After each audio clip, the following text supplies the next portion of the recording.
5월 20일 날 2주 전 수요일이었죠. 제가 가장 존경하는 한 분이 세상을 떠났습니다. 큰 이모였던 이수연 권사님께서 정말 떠났어요. 저희 집이 어려울 때마다 정말 자신의 일처럼 섬겨주셨고 그 가정을 위해서 계속 기도해 주신 분이 바로 우리 큰 이모였어요. 그리고 특별히 저에게 기억에 남는 것은요, 어머니가 암 투병을 할 때 그 정말 퇴원을 하고요, 이렇게 수술을 한 후에 퇴원을 했어요. 그런데 그때 우리 큰 이모 집에 친히 정말 모시면서 정말 좋은 약도 주시고 또 보양식도 주시며 하시면서 우리 어머니를 극진히 정말 간호했던 큰 이모의 모습이 지금도 눈에 선합니다. 그런데 그보다 더 감사한 게 있어요. 무엇보다 우리 큰 이모가 저에게 복음을 전했기 때문입니다. 저는 어릴 적부터 큰 이모는요, 나를 보면 항상 이렇게 얘기했어요. 우진아, 내가 너를 위해서 계속 기도하고 있다. 그런데 기도할 때마다 내가 느끼는 거는 네가 앞으로 예수 믿는 사람이 될 거라는 거다 라는 말을 계속적으로 했어요. 참 큰 이모는 정말 제가 존경하고 사랑했지만 그 이야기는요 정말 지나쳐버려서 듣기 싫었어요, 솔직히 말해서. 그런데 어느 날 내가 인생에 있어서 가장 추울 때 그 말이요 내 마음에 들리기 시작했어요. 그리고 큰 이모와 우리 정말 사촌 누나의 인도 아래 교회로 갔습니다. 그 유나의 인생은요 부산말로 히딱 디비졌습니다. 진짜 내 인생이 정말 디비졌어요. 만약 큰 이모에게 내가 그 복음을 듣지 않았다면요, 지금 생각하면 정말 끔찍합니다.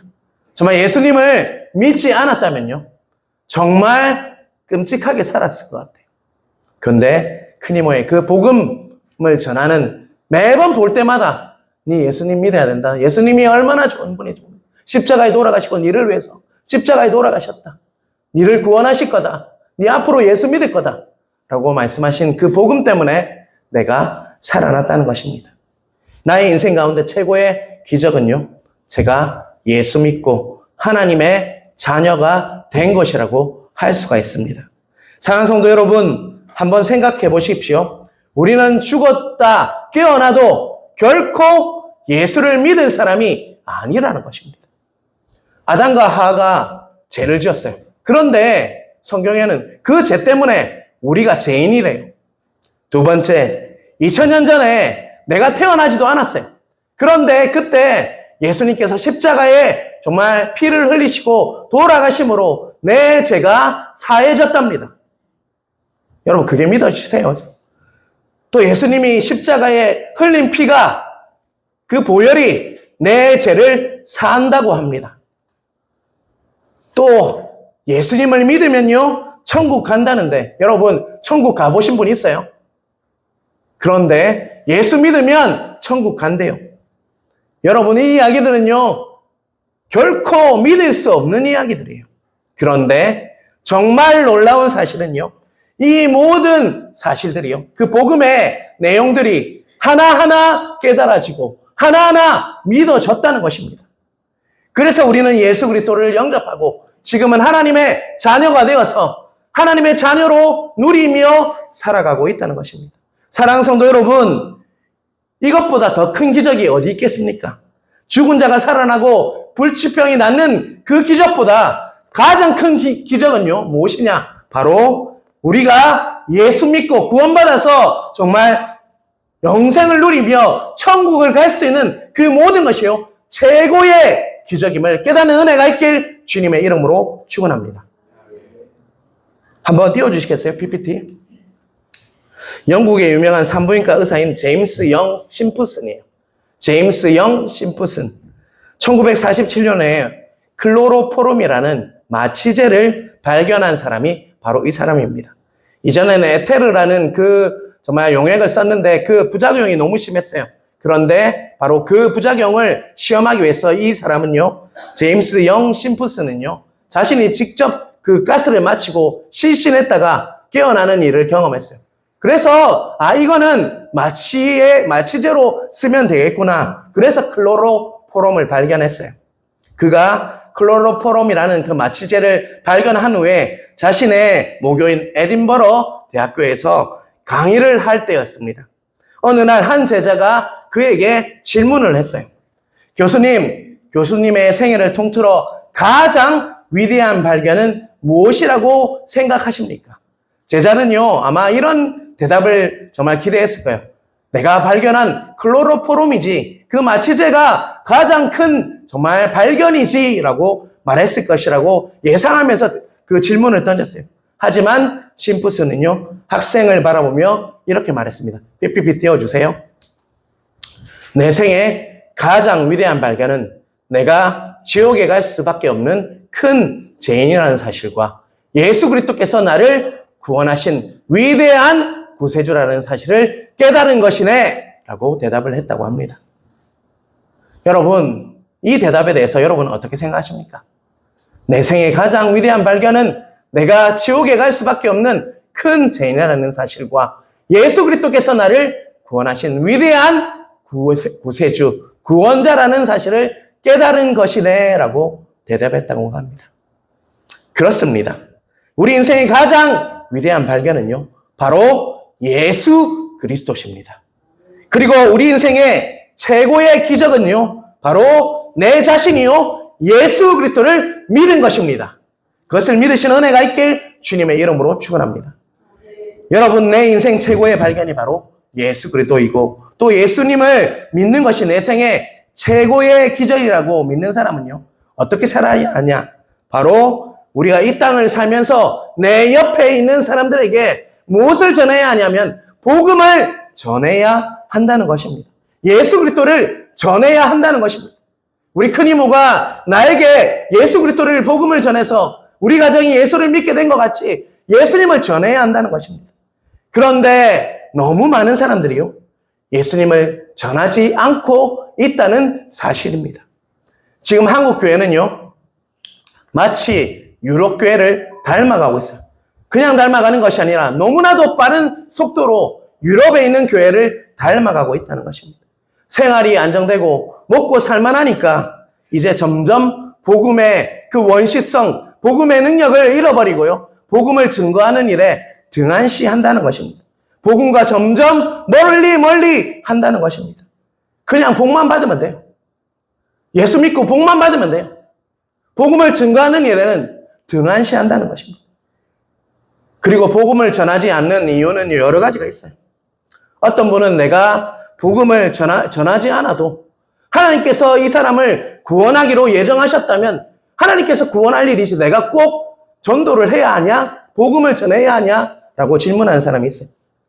전도보다 빠르게 사는 것이 더 중요하지 전도는 중요하지 않다. 복음 전하는 거 별로 중요하지 않다. 그냥 말씀대로 그냥 빠르게 사는 게 더 중요하다고 얘기해요. 또 한 가지 또 이렇게 얘기합니다. 기독교면 종교냐? 남의 종교를 정말로 인정해줘야지. 타 종교를 인정해줘야지. 꼭 기독교만 강요해야 하나? 라고 하면서 전도하지 않는다. 그 사람 존중하니까 내가 사랑하니까 존중해줘야지. 여러분, 진짜 존중하고 사랑하면요, 복음을 전해야죠, 여러분. 복음을 전해서 구원해야죠. 그것이 우리의 사명이라는 것입니다. 하지만 여러분 꼭 기억하시길 바랍니다.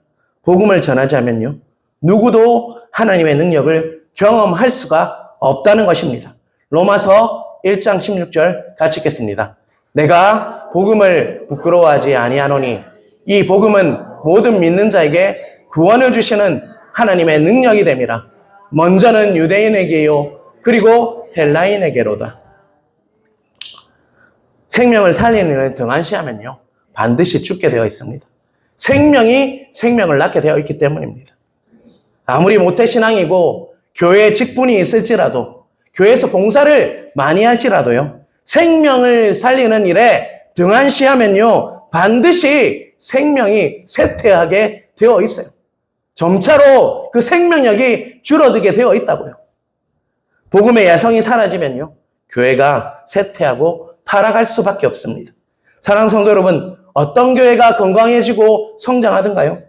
생명을 살리는 일에 목숨 거는 교회, 앞장서는 교회가요, 바로 건강하고 성장하게 되어 있다는 것입니다. 여러분, 교회사를 한번 돌아보면요, 분명히 그 현상이 바로 나타나요. 교회가 쇠퇴하고 퇴락한 것은요, 엉뚱한데 신경을 썼기 때문이에요. 교회가 쇠퇴하고 퇴락할 때는 꼭 다른 것을 바라보고 있어요. 심지어 신부들이요, 바늘이 있습니다. 바늘 끝에 천사가 몇 명 앉는지에 대해서 논쟁을 벌였다고 합니다. 또한 러시아 교회도 마찬가지죠. 자, 미사를 집례할 때 황금 옷을 입을 건지 붉은 옷을 입을 건지 그것을 논쟁하면서 그 집례 문제로 정말 논쟁하는 것이 며칠 동안 5일 동안 논쟁했던 것이 바로 러시아 종교였어요. 그리고 나서 어떤 일이 일어났습니까? 그러다가 공상혁명이 일어나고 말았다는 것입니다. 사랑하는 성도 여러분, 교회의 본질은요, 우리가 아름다운 그 예배당을 건축하고 또 구제나 선행을 하는 것이 교회의 본질이 아니에요.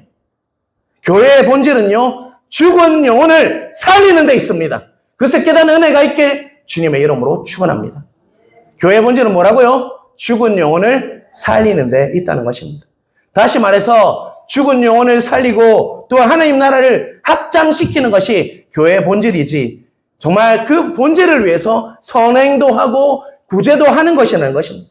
그리고 예배장도 건축하는 것이죠.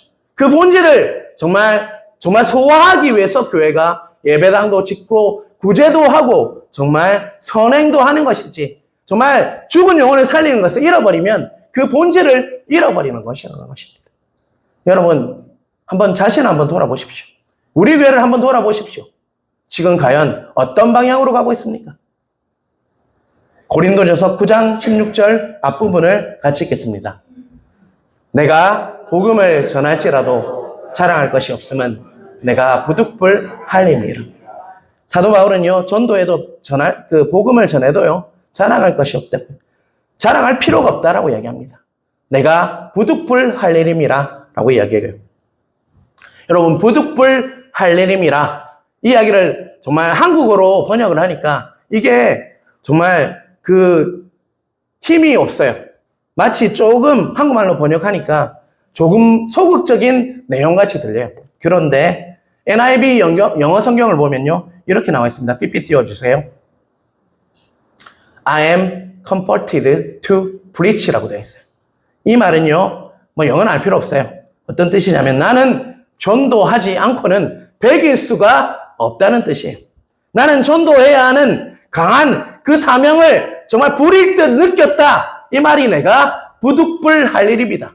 자, 여러분, 바울은 전도를 피할 수 없는 무엇으로 여겼다는 것입니까?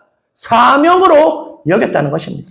거룩한 사명이 전도구나. 그래서 내가 자랑할 것이 아니다. 이거는 내가 당연히 해야 할 일이다. 내 안에 정말 전도하지 않고는 베길 수 없는 그 사명감이 불타들 일어나서 전도할 수밖에 없다라고 그는 말씀하고 있다는 것입니다. 성경은요, 내가 구원을 결코 나 한 사람에게 머물게 하고 있지는 않아요. 성경은 전체는요, 내가 그냥 예수 믿은 걸로 끝나고 있다라고 말하지 않아요. 특히 복음서를 보면요, 그 한 사람 한 사람을 통해서 일어나는 그 역사들이요, 한 사람 한 사람을 통해서 자꾸 전달이 된다는 것입니다. 하나님께서 나를 먼저 구원하신 후에 나를 통해서 내 가족을 구원하고요, 또 내 친구를 구원하고 내 직장의 동료들을 구원하기 위해서 나를 먼저 구원하셨다는 것을 꼭 기억하시는 은혜가 있길 주님의 이름으로 축원합니다. 이 사실을 절대로 잊어서는 안 돼요. 나를 왜 먼저 구원하셨냐? 나를 통해서 내 가족과 정말 내 동료들과 내 친구들을 먼저 나를 구원하신 후에 그 이후에 이루려고 나를 구원하셨다는 것을 꼭 기억하시는 은혜가 있길 바랍니다. 이것은 옵션이 아니라 하나님의 명령입니다. 그래서 복음을 전하는 일을 뭐라고 합니까? 주님의 지상 명령이라고 해요. 이것은 해도 되고 안 해도 되는 옵션이 아니에요. 하나님의 명령이라고요. 은혜로 구원받은 저와 여러분에게 전도할 거룩한 사명이 있음을 기억하시는 은혜가 있길 주님의 이름으로 축원합니다. 17절 앞부분을 우리 한번 같이 읽겠습니다. 같이 읽겠습니다. 내가 내 자의로 이것을 행하면 상을 얻으려니와. 17절 앞부분은요, 자의로 이것을 행하면 상을 얻으려니와. 정말 뒷부분에 보면 자신은 그걸로 인해서 절대로 뭐 손해보지 않는다라고 이야기해요. 바울은 분명히 자신이 자원해서 전도를 하면, 복음을 전하면 상을 받는다는 것을 정말 확신하고 있었어요. 왜요? 전도하는 자에게는 상이 주어지기 때문입니다. 그래서 바울은요, 전도를 특권으로 여겼어요. 의무가 아니라 특권으로 여겼다고. 자, 특권으로 여기는 자와 의무를 가지는 자에게는 차이가 있어요. 특권으로 여기면요, 이거는 나는 상을 받는다라는 것을 믿고 하는 자는요, 특권을 누리는 자는요, 즐겁고 정말 기쁘게 되어 있어요. 전도가 의무가 아니라 기쁘고 즐겁게 되어 있다고. 바울은 자원해서 그 전도를 복음하는 일을 행했다고요. 자, 여러분 18절도 같이 읽겠습니다. 18절 같이 읽을게요. 그런즉 내 상이 무엇이냐? 내가 복음을 전할 때 값없이 전하고 복음으로 말미암아 내게 있는 권리를 다 쓰지 아니하는 이것이로다. 자, 여러분 복음을 전하는 자에게는 반드시 상이 주어진다고 조금 전에 제가 말씀드렸잖아요.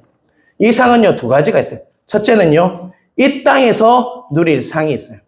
그리고 미래에 천국에 갔을 때 누릴 상이 있겠죠. 자, 여러분 무엇이 있다고요? 상은 두 가지가 있어요. 이 땅에서 누릴 상과 두 번째는 뭐라고요? 미래에 정말 우리가 받을 상이 있어요. 18절은 무엇이냐면요, 바로 이 땅에서 우리가 받을 그 상을 말합니다. 자신에게 주어진 당연한 권리라고 생각하면서요, 권리가 있으면서 바울이 어떻게 살았는지 아십니까? 그는 다른 사도와 같이 충분히 뭔가를 많이 받을 수 있는 사람이었어요. 교회에서 정말 사례비도 주고 정말 집도 주고 하면서 다른 사도는 그렇게 살았습니다. 그런데요, 사도 바울은 텐트 메이커, 텐트를 만들면서 살았어요. 그것을 다 포기했어요.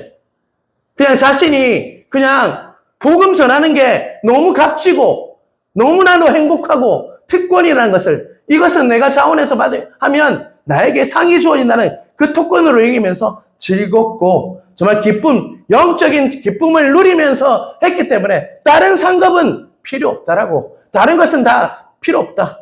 이것 전도하는 것만으로도 나는 너무 행복합니다, 즐겁습니다라고 했던 자가 누구였냐? 바로 사도 바울이었어요. 누가복음 10장 19절 같이 읽겠습니다. 내가 너희에게, 같이 읽겠습니다. 내가 너희에게 뱀과 정갈을 밟으며 원수의 모든 능력을 제할 권능을 주었으니 너희가 해치차가 결코 없으리라. 자, 여러분 누가복음 10장에 보면요, 예수님께서 70명의 전도단을 이렇게 파송했습니다. 2사람씩 짝을 지어서 파송을 했죠. 그 전도자들이 전도를 마치고 돌아왔습니다. 그 전도자들의 모습이 돌아올 때 어떤 모습이었는지를 17절에는 이렇게 말하고 있어요. 기뻐하며 돌아왔다. 뭐하고 돌아왔다고요? 기뻐하며 돌아왔다. 70인의 전도자들이 다시 돌아올 때 어떤 모습으로 돌아왔다고요? 기뻐하며 돌아왔다라고 이야기하고 있어요. 왜 그들이 기뻐하는 모습, 정말 활짝 웃으면서 정말 기뻐하며 한이에 젖어서 돌아왔을까요? 여러분 19절에 답이 나와 있어요. 그가 전도할 때 어떤 일이 일어났다는 것입니까? 귀신이 항복하고 떠나가는 것을 보았다는 것입니다. 다시 말하면 복음의 권세, 복음의 능력을 그는 경험했다는 것입니다. 그들이 복음을 전도하니까, 복음을 전하니까 귀신이 떠나가고 정말 항복하는, 떠나가는 그 모습을 보게 되었다는 것입니다. 그들이 전도할 때 무엇을 봤다는 것입니까? 내가 전도할 때 복음의 권세와 능력이 있구나, 그것을 친히 경험했다는 것입니다. 제가 목회를 하면서 제가 발견한 게 있어요. 전도를 해보신 분은 좀 알 건데요, 한 영혼을 품고 기도를 합니다. 한 사람이 처음에는 그렇게 생각해요. 이 사람 진짜 믿을 사람 아닌데 하면서 기도를 시작해요. 근데 기도를 하니까 이 사람이 올 것 같아요. 그래서 전도지를 주고 전도를 했어요. 마침내 그 영혼이요, 그래 내가 한번 가보자, 교회 오늘 한번 가보자 그러면서 교회 오기로 승낙을 해요. 조마조마해서 저 문 앞에 가서 기다립니다. 진짜 올지 않을지 조마조마한 마음으로 기다립니다. 그런데 안 올 것 같은 그 사람이 온 거예요. 그리고 정말 믿지 않을 것 같은 그 사람이요, 그날 설교를 하는데 정말 스폰지처럼 빨아들이는 거예요. 쟤 왜 저러지? 그리고 어떤 일이 일어났냐? 눈물을 뚝뚝 흘리는 거예요. 그리고 그 다음 주에도 또 온 거예요. 또 그 다음 주에도 오는 거예요. 쟤 믿을 애가 아닌데. 믿을 사람이 아닌데. 근데 그 다음 주에 또 온 거예요. 그리고 나서 담임 목사님이 영접 기도를 해주셨어요. 자지러서 펑펑 옵니다. 자, 여러분, 제가 목회하면서 발견했는데요. 누가 더 기쁠 것 같아요? 그 영접한 사람보다요, 더 기뻐하는 사람이 누군 줄 아십니까? 바로 전도한 그 사람이었어요. 제가 큰 이모의 그 장례를 갔을 때 이 말씀을 준비하고 있었거든요. 그랬을 것 같아요. 내가 목사 안수 받을 때 너무 많이 우셨거든요. 아, 나를 전도하시고 내가 예수 믿고 제자가 되어서 목사 안수를 받고 그 모습이 큰 이모 보기에는 너무 기쁘셨던 거예요. 여러분, 전도할 때 그런 기쁨과 능력이 임하는 것을 보게 된다는 것을 깨닫는 은혜가 있길 주님의 이름으로 축원합니다. 그래서 바울이요, 다른 거 다 필요 없다. 다 포기하겠다. 나는 이것만으로 이 땅에서 전도하는 것만으로도 나에게는 족하다라고 고백을 했다는 것입니다. 여러분, 아멘이라고 대답하신 분들은 그래도 전도 좀 하신 분들이에요. 그러한 은혜가 여러분에 있길 주님의 이름으로 축원합니다. 이것이 바로 전도한 자만이 이 땅에서 누릴 수 있는 바로 상이라는 것을 깨닫는 은혜가 있길 주님의 이름으로 축원합니다. 그렇다면 우리가 미래에 받을 그 상급은 무엇일까요? 다니엘서 12장 3절 같이 읽겠습니다. 같이 읽겠습니다. 지혜 있는 자는 궁창의 빛과 같이 빛날 것이요 많은 사람을 옳은 대로 돌아오게 한 자는 별과 같이 영원토록 빛나리라. 뭐가 빛난다고 얘기하고 있습니까? 별과 같이 영원토록 빛나리라. 그런데 어떤 사람요? 많은 사람을 옳은 대로 돌아오게 한 자가 뭐 한다고요? 별과 같이 영원토록 빛나리라. 여러분, 천국 가면 이 상급을 누리게 될 줄 믿습니다. 별과 같이 하나님께서는 우리를 전도하는 자에게는 그 사람을 옳은 대로 돌아오게 한 자에게는요, 별과 같이 영원토록 빛나게 하는 그 상급을 허락하신다는 것입니다. 여러분, 이야기를 들어도 아무 감흥이 없다면요, 자신의 신앙을 한번 돌아봐야 돼요. 여러분, 이 땅에서 끝나는 거 아닙니다, 여러분. 우리는 잠시 이 땅에서 머물다가 나그네로 살다가 영원한 본향인 고향으로 돌아갈 자들이에요. 그곳에서 어떻게 사는지가 더 중요해요. 이것은 잠시 살다가 갈 뿐이지 그곳에서는 영원히 살게 되어 있어요. 많은 사람들을 옳은 대로 돌아오게 한 자는요, 별과 같이 영원토록 빛나리라는 이 말씀이 여러분의 말씀이 되시길 주님의 이름으로 축원합니다. 여러분, 정리를 좀 했으면 좋겠어요. 전도는 의무이죠. 맞죠? 의무이죠, 여러분? 아닙니다. 특권입니다. 그리고 사명입니다. 미국의 유명한 방송인인 오프라 윈프리는요, 사명에 대해서 자신의 자서전에 이렇게 적고 있습니다. PPT 한번 띄워주시겠어요? 네, 넘겨주시고요. 여러분, 이거 보입니까? 글자가 좀 작죠? 제가 읽겠습니다. 첫째, 남보다 더 가졌다는 것은 축복이 아니라 사명이다. 둘째, 남보다 더 아파하는 것이 있다면 그것은 고통이 아니라 사명이다. 셋째, 남보다 더 설레는 꿈이 있다면 그것은 망상이 아니라 사명이다. 넷째, 남보다 더 부담되는 어떤 것이 있다면 그것은 짐이나 문제가 아니라 사명이다. 제가 다시 한번 읽을게요. 남보다 더 가졌다는 것은 축복이 아니라 사명이다. 남보다 더 아파하는 것이 있다면 그것은 고통이 아니라 사명이다.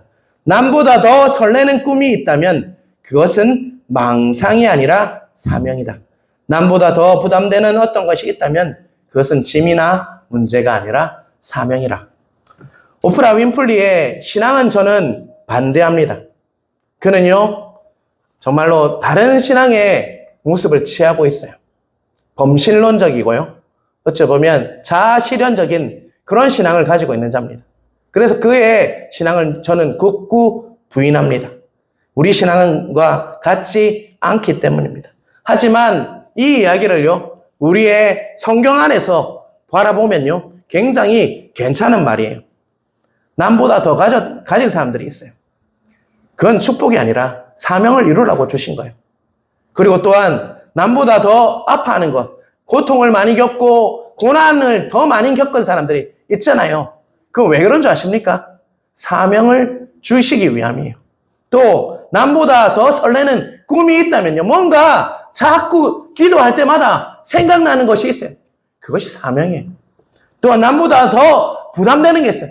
이걸 내가 해야 되는데, 내가 이 부분은 내가 부담이 되는데, 그거는요, 어찌 보면 그게 문제가 아니라 뭐라는 것입니까? 사명이라는 것입니다. 그렇게 치면요, 여러분은 다 그냥 그저 그런 사람이 아니라 다 사명자로 불러주셨다는 것을 깨닫는 은혜가 있길 간절히 바랍니다. 여러분, 이 네 가지 사명에 대해서 이야기했는데 하나도 속하지 않는 사람은 아무도 없어요. 여러분, 다인 사람도 있어요. 3개 있는 사람도 있고 2개 있는 사람도 있고, 이게 부담스러운 사람도 있어요. 이 이야기는 내가 부담스럽다. 그건 뭐이기 때문에 그렇습니까? 여러분이 사명자이기 때문입니다. 그런데 성경에서는 우리의 가장 큰 사명이 뭐라고 하십니까?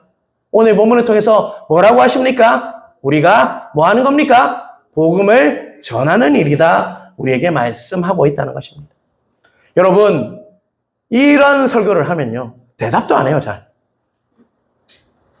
아멘도 잘 안 해요. 여러분, 이 설교를 내가 여러분을 치려고 하는 설교가 아니라 이제부터 하시라고, 전도하시면 복이 있다, 그런 기쁨이 있다, 누림이 있다라고 하는 설교예요. 그것을 믿으십니까, 여러분? 앞으로 하시면 됩니다. 안 했다면 앞으로 이 말씀을 듣고 나도 이제 전도해야 되겠다, 그럴 때 역사가 일어납니다. 처음부터 전도하는 사람이 어디 있습니까?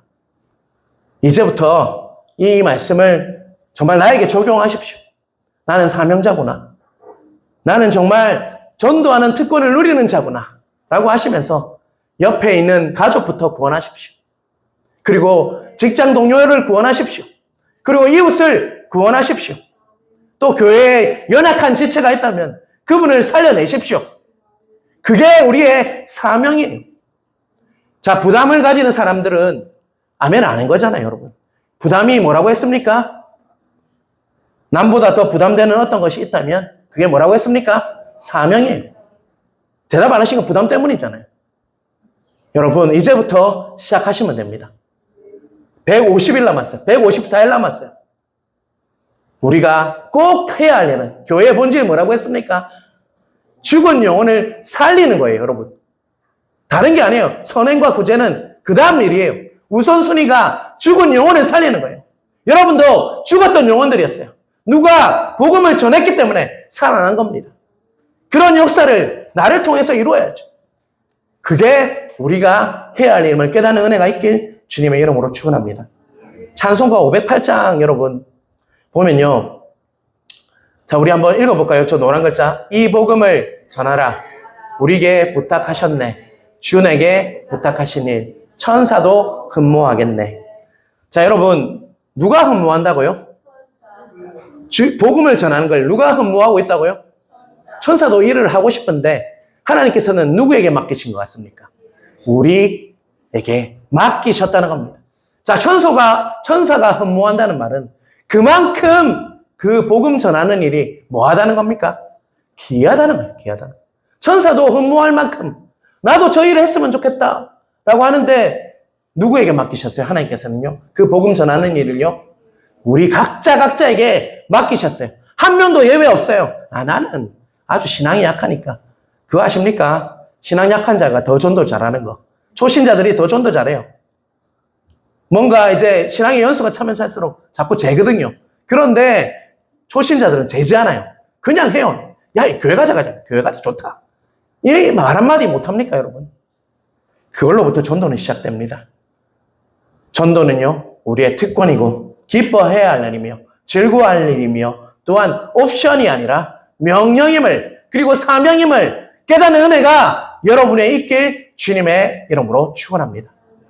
전도는 뭐라고요?